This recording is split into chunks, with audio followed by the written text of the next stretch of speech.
இந்த வீடியோ பார்த்திங்கன்னா ஈதுக்கு முதல் நாள்லேருந்து ஸ்டார்ட் ஆகுது. முதல் நாள் வந்து ப்ரிப்ரேஷன் நம்ம வந்து இஞ்சி பூண்டு ஊறிப்போம் இல்லையா, அதுலேருந்து ஸ்டார்ட் பண்ணிட்டேன் vlog எடுக்க. இது வந்து பார்த்திங்கன்னா இட்லி மாவுக்கு ஊற வச்சுருக்கேன், அது அரைக்கணும். அப்புறமா வந்து ஃபஸ்ட்டு வந்து இஞ்சி பூண்டு வந்து உரித்து அரைச்சி எடுத்து வச்சுருவேன் எப்போதுமே. ஏன்னா இந்த ஈதுக்கு வந்து ஒரு 5 days மாதிரி லீவ் கிடைக்கிது, அப்போ நிறையா சமைக்கிற மாதிரி இருக்கும். அதனால் வந்து ஃபஸ்ட்டு இஞ்சி பூண்டு தேவைப்படும். அதனால் ஃபஸ்ட்டு இஞ்சி பூண்டு வந்து நம்ம வந்து அரைச்சி எடுத்து வச்சுருவேன். நைட்டு வந்து அரஃபா நோம்பு இருக்குது, அதுக்காக நான் வந்து தால்ச்சா வந்து மத்தியானமே செஞ்சுட்டேன்.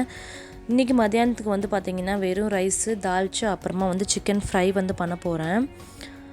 சிக்கன் ஃப்ரை வந்து எப்போதும் போல் தான் மிளகாத்தூள், மஞ்சத்தூள், அப்புறமா வந்து கொஞ்சமாக வந்து பேக்கெட் மசாலா என்கிட்ட கொஞ்சம் ரிமைனிங் இருந்துச்சு, அதையும் சேர்த்துட்டு சிக்கன் சேர்த்து இஞ்சி பூண்டு உப்பு எல்லாம் சேர்த்து மிக்ஸ் பண்ணி வச்சிட்ருக்கேன். சஹருக்கு தேவையான சிக்கனை வந்து நான் தனியாக பாக்ஸில் எடுத்து வச்சுட்டேன். அப்புறம் மத்தியானத்துக்கு தேவையானது தனியாக எடுத்து வச்சுட்டேன். இப்போ மத்தியானத்துக்கு தேவையானதை வந்து பொரிச்சிட்ருக்கேன்.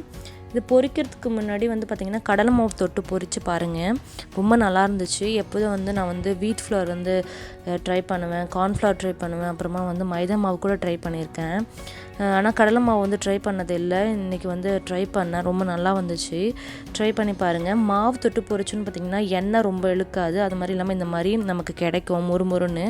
அது எனக்கு ரொம்ப பிடிக்கும். சாப்பிட்டதுக்கப்புறமா பார்த்திங்கன்னா வந்து மெஹந்திலாம் வச்சாச்சு. இது வந்து பார்த்திங்கன்னா கடப்பாசி வந்து ஈதுக்கு வந்து முதல் நாள் எடுத்தது. ஈவினிங் வந்து வேலை ஸ்டார்ட் பண்ணும்போது இன்றைக்கி வந்து நான் வந்து ஜாலர் முர்த்தபா செய்ய போகிறேன். அதுக்கு வந்து வெஜிடபிள்ஸ்லாம் எடுத்து வச்சுருக்கேன். கடப்பாசி வந்து காய்ச்சி ஊற்றியாச்சு. அப்புறமா வந்து பார்த்திங்கன்னா இது வந்து இஞ்சி பூண்டு, அப்புறமா வந்து இது வந்து வட்டலப்பத்துக்கு வந்து முந்திரியும் பாதாமும் வந்து ஊற வச்சுருக்கேன். ஸ்வீட் வந்து பார்த்திங்கன்னா குலோப் ஜாமுன் செஞ்சாச்சு.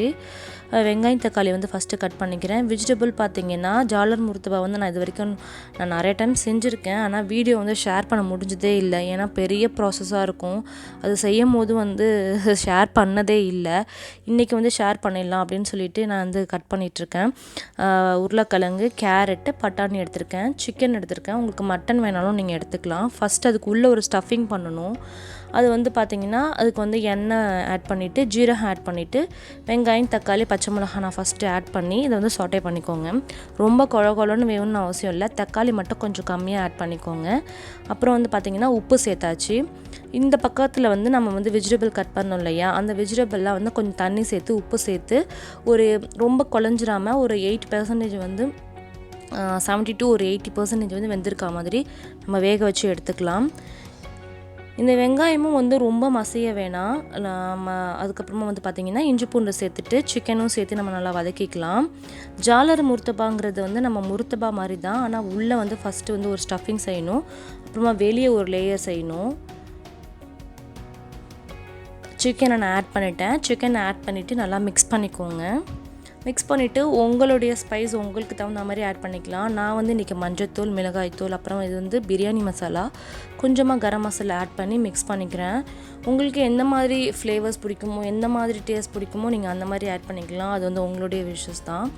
அப்புறம் வந்து பார்த்திங்கன்னா இப்போ வந்து வெஜிடபிள் வந்து வெந்துருச்சு, அதை வந்து ட்ரைன் பண்ணி நான் உள்ளே சேர்த்துருக்கேன். சேர்த்துட்டு நல்லா மிக்ஸ் பண்ணிங்கன்னா நம்மளுடைய ஜாலருடைய உள்ளே உள்ள ஸ்டஃபிங் வந்து நம்மளுக்கு ரெடி ஆகிடும்.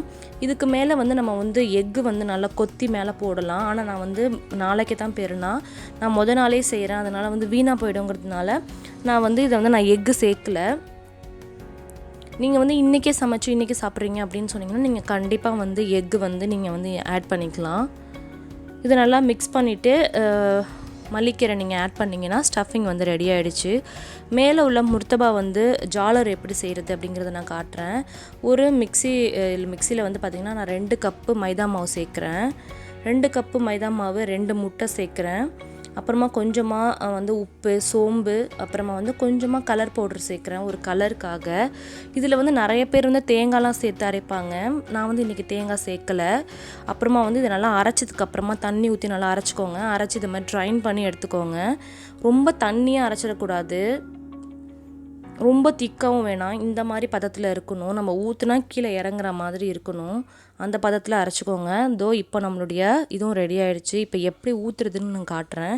இதுதான் வந்து ஜாலர் கோவலை அப்படின்னு சொல்லுவாங்க. இதில் வந்து ஒரு ஹோல் இருக்கும், இது வழியாக நம்ம வந்து தோசை மாதிரி ஊற்றி எடுக்க போகிறோம். இது வந்து ரொம்ப ஃபேமஸ் வந்து எங்கள் ஊர் சைடில் வந்து ரொம்ப ஃபேமஸ் வந்து புது மாப்பிள்ளைக்கெலாம் செய்வாங்க. இது ரொம்ப வேலை எடுத்த வேலை இது. இதை பாருங்கள், இந்த மாதிரி ஸ்டஃப் பண்ணிவிட்டு தண்ணி, அதாவது நம்மளுடைய கரைச்ச மாவை இதுக்குள்ளே ஊற்றிட்டு இந்த மாதிரி நம்ம வந்து சுற்றி எடுக்கணும். இந்த மாதிரி எல்லா மாவையும் செய்யணும். நான் இன்றைக்கி 2 டம்ளர் மாவு சேர்த்துருக்கேன். அதுவே வந்து கிட்டத்தட்ட நான் 1 மணி நேரம் இந்த மாதிரி ஃபுல்லாக இந்த தோசையை ஃபுல்லாக சுட்டு எடுக்க எனக்கு 1 மணி நேரம் ஆகிடுச்சு. இதே நிறையா செய்யணுன்னா யோசனை பண்ணி பாருங்கள் எவ்வளோ நேரம் செலவாகும் அப்படின்னு சொல்லிட்டு. இந்த மாதிரி நமக்கு விருப்பமான ஷேப்ஸில் வந்து ரொம்ப நெருக்கமாக ஊற்றிக்கணும், அவ்வளோதான், வேறு ஒன்றும் இல்லை. அப்புறமா கொஞ்சமாக மேலே வந்து கீ அப்ளை பண்ணிக்கலாம், நல்லாயிருக்கும் ஸ்மெல்லாக.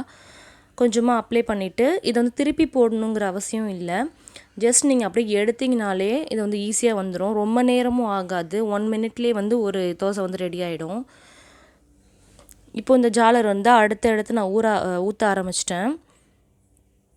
இந்த பாருங்கள், இப்படி எடுத்திங்கனாலே சூப்பராக வந்துடும். இது வெறுசாக சாப்பிட்றதுக்கும் அவ்வளோ சூப்பராக இருக்கும். கண்டிப்பாக ட்ரை பண்ணுங்கள். இந்த மாதிரி நான் எல்லாத்தையும் சுட்டு எடுத்துட்டேன். இங்கே பாருங்கள், இப்போ வந்து எப்படி மடிக்கிறது அப்படின்னு நான் காட்டுறேன். இப்போ வந்து நான் வந்து 2 எடுத்துக்கலாம், 3 வேணாலும் எடுத்துக்கலாம், உங்களுடைய இது பொறுத்து தான் இருக்குது. நான் வந்து இன்றைக்கி 2 எடுத்திருக்கேன். 2 இல்லைனா 3 எடுத்துக்கலாம். இப்போ வந்து ஸ்டஃபிங் வந்து உள்ளே வைக்கிறேன் நான். ஸ்டஃபிங் உள்ளே வச்சு ஜஸ்ட் ஒரு பாக்கெட் மாதிரி நம்ம மடிக்க போகிறோம், அவ்வளோதான்.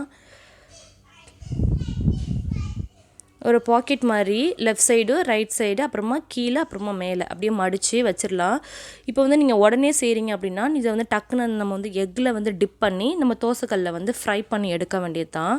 இதை வந்து நீங்கள் வந்து ஸ்டோர் பண்ணுறதா இருந்தாலும் இந்த மாதிரி நம்ம கண்டெய்னரில் வந்து ஸ்டோர் பண்ணிக்கலாம், வீணாக போகாது. பெருநாள் அன்னைக்கு காலையில் சாப்பாட்டுக்கு நான் இதை வந்து ப்ரிப்பேர் பண்ணிகிட்ருக்கேன். இப்போது நைட்டுக்கு இப்போ நோம்பு திறக்கிறதுக்கு ஒரு 2-3 சாப்பிடுவோம். அதுக்கப்புறம் பார்த்திங்கன்னா மறுநாள் காலையில் பெருநாள் தொழுதுட்டு வந்து சாப்பிட்றதுக்கும் இதை தான் ப்ரிப்பேர் பண்ணிகிட்ருக்கேன். அதனால் இது எல்லாத்தையும் இதே மாதிரி நம்ம மடித்து எடுத்துக்கலாம். பெருநாள் அன்னைக்கு பார்த்திங்கன்னா ரொம்ப பிஸியாக இருந்ததுனால என்னென்ன காலையில் சாப்பிட்ட பிரேக்ஃபாஸ்ட்டில் வீடியோ எடுக்க முடியல. இது வந்து பெருநாள் அன்னைக்கு காலையில் முர்த்தபா வந்து அதுவும் மறந்தே போயிட்டேன் நான் வீடியோ எடுக்கணும் அப்படிங்கிறத. ஃபஸ்ட்டு கிட்டத்தட்ட ஒரு 4-5 சுட்டுட்டேன். அதுக்கப்புறமா தான் ஞாபகம் வந்துச்சு வீடியோ எடுக்கணும் அப்படின்னு சொல்லிட்டு. நான் முன்னாடியே சொன்ன மாதிரி தான் நம்ம ரெடி பண்ணி வச்சுருந்த இந்த முர்த்தபாவை வந்து எக்கில் வந்து டிப் பண்ணி 2 சைடையும் பொரித்து எடுக்கணும். இது கூட வந்து பார்த்திங்கன்னா மட்டன் ஆனோ இல்லைனா கோழி ஆனோ எதுவுமே சூப்பராக இருக்கும். கூட வந்து ஜாலரு, அப்புறமா கடப்பாசி கூட வச்சு நாங்கள்லாம் சாப்பிட்டோம். பராட்டா, இடியப்பம் அப்படின்னு சொல்லிட்டு எங்களுடைய ஈதோட கால பசையரை வந்து நல்லாவே போச்சு. நம்மளுடைய ஜாலர் முர்த்தபாவும் ரொம்பவே சூப்பராக வந்துருந்துச்சு. நீங்களும் ட்ரை பண்ணி பாருங்கள் எப்படி வந்துச்சு அப்படின்னு சொல்லிட்டு என் கூட ஷேர் பண்ணிக்கோங்க ஃப்ரெண்ட்ஸ். மதியானம் பார்த்தீங்கன்னா ஈதுனாலே எல்லாருக்கும் தெரியும் பிரியாணி அப்படின்னு சொல்லிட்டு. இங்கே வந்து அஜ்மானில் வந்து பிரியாணி பவன் சொல்லிட்டு ஒரு கடை இருக்குது, ரொம்பவே நல்லாயிருக்கும். அங்கே வந்து ஆர்டர் பண்ணி பிரியாணி வந்து வாங்கியிருந்தோம். அங்கே வாங்கி அங்கே சாப்பிட்றோம். அதான் வந்து பார்த்திங்கன்னா ஒரு ஆனியன் பச்சடி, ஒரு கத்திரிக்காய் பச்சடி. இது வந்து பக்கெட் ஃபார் 2 அப்புறமா எக்கு வச்சு சிக்கன் வச்சு வரும். ரொம்பவே நல்லா இருந்துச்சு. பிரியாணி சாப்பிட்டுட்டு நல்லா தூங்கி எழுந்திரிச்சோம் அப்படின்னு பார்த்தீங்கன்னா ஈத் வந்து முடியுதுன்னு அர்த்தம். Eid Mubarak to all of my subscriber. Thank you so